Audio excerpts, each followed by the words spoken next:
예수님의 사랑으로 성도 여러분을 사랑합니다. 축구선수 손흥민은 축구계에서 성실함의 대명사입니다.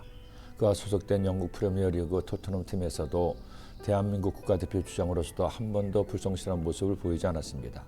특별히 아버지 손정웅 씨의 엄격한 지도하에 어릴 때부터 성실하게 훈련에 임했던 선수였기에 탄탄한 기본기에 양발을 다 쓸 수 있는 골잡이가 될 수 있었습니다. 비단 손흥민 선수만의 이야기는 아니죠. 어떤 분야에서든 두각을 나타내고 성공하는 사람들의 가장 기본적인 특징이 있습니다. 아무리 재능이 뛰어나고 똑똑하다고 해도 성실하지 않은 사람은 결코 그 일에서 성취를 이룰 수가 없다는 것이죠. 에디슨이 말했다고 합니다. 천재는 1%의 영감과 99%의 노력으로 만들어진다고요. 20세기 최고의 첼리스트로 꼽히는 파블로 카잘스는 그의 나이가 95세가 되었어도 연습을 게을리하지 않았습니다. 하루에 6시간 이상을 그 나이에도 첼로 연습을 했습니다. 그 기자가 그에게 질문을 던졌죠. 당신은 이제 95세이고 세계에서 가장 위대한 첼리스트로 인정받고 있습니다. 그런데 하루 6시간씩 연습을 하는 이유가 뭡니까? 그때 그는 이런 말을 했다고 합니다. 왜냐하면 내 연주 실력이 아직도 조금씩 향상되고 있기 때문이죠. 이것은 하나님의 사람들도 마찬가지입니다.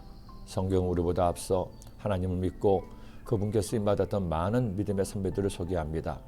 그들이 살았던 시대는 다르고 그들의 살던 환경은 달랐지만 그들에게도 한 가지 공통점이 있었습니다.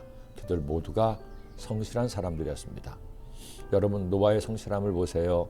모든 사람이 그를 조롱하고 욕했지만 그는 그 오랜 세월 묵묵히 하나님께서 명령하신 방주를 만드는 일에 성실하게 최선을 다했습니다. 신약의 바울 역시 다메섹 가던 길 예수님 만난 이후 죽을 때까지 주신 사명인 복음 전파에 그의 최선을 다했습니다.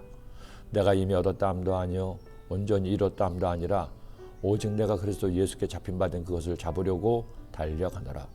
형제들아, 나는 아직 내가 잡은 줄을 여기지 아니하고 오직 한 일, 즉 뒤에 있는 것은 잊어버리고 앞에 있는 것을 잡으려고 볕들을 향하여 그리스도 예수 안에서 하나님이 위에서 부르신 부름의 상을 위하여 달려가노라. 그리고 오늘 말씀의 주인공인 다윗 역시 마찬가지였습니다. 다윗은 어릴 적 목동 때부터 왕이 된 다음에도 한결같이 성실했습니다. 자신에게 주어진 일에 게으르지 않았습니다. 지나치다 싶을 정도로 목숨을 걸고 열심히 성실하게 일을 했습니다. 어린 목동 시절에는 양들을 해치려는 일일가 또는 늑대가 오면 목숨을 걸고 싸운 소년이었습니다. 거기에 하나님께 대한 성실함은 아무리 칭찬한다 해도 모자랄 것입니다. 거인 골리앗을 상대한 일이나 하나님의 성전을 위해 평생 모은 재산을 솔로몬에게 주면서 성전 건축을 당부한 일이나 그는 언제나 성실하게 하나님을 사랑했고 성실하게 자신에게 주어진 임무를 완수했습니다. 그런 그가 이처럼 고백하죠. 야훼를 의뢰하고 선행하라. 땅에 머무는 동안 그의 성실을 먹을거리로 삼을지어다. 또 야훼를 기뻐하라. 그가 내 마음의 소원을 내게 이루어 주시리로다. 저도 어느덧 주의 종이 된 지 40년이 다 되어갑니다. 처음 빨간 전사명찰을 달고 주의 일을 시작한 지 벌써 38년째. 이제는 주의 종이 아닐 때보다 주의 종일 때가 더 길어진 나이가 되었습니다. 생각해 보니 하나님 말씀은 절대 틀림이 없습니다. 우리 하나님은 우리의 약함, 부족함, 어리석음을 보시고 판단하지 않으십니다. 그러나 하나님도 우리의 성실함, 착함, 충성됨은 보십니다.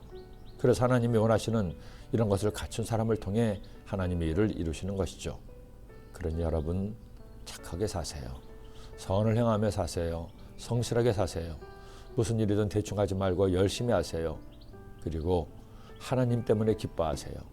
여러분을 가장 행복하게 하는 이유가 여러분을 사랑하는 하나님이 되게 하세요. 그때 주님도 여러분 때문에 행복하실 겁니다. 기도드립니다. 사랑의 주님, 저희들 매일매일 살지만 성실을 나의 음식 삼고 성실하게 모든 일을 대함으로 하나님을 기쁘시게 하고 내게 주어진 일에 최선을 다하는 하나님의 자녀들 되게 하여 주옵소서. 무엇보다도 하나님의 내 기쁨의 원천 되게 하시고 기쁨의 목적 되게 하여 주옵소서. 예수님의 이름으로 기도드립니다. 아멘.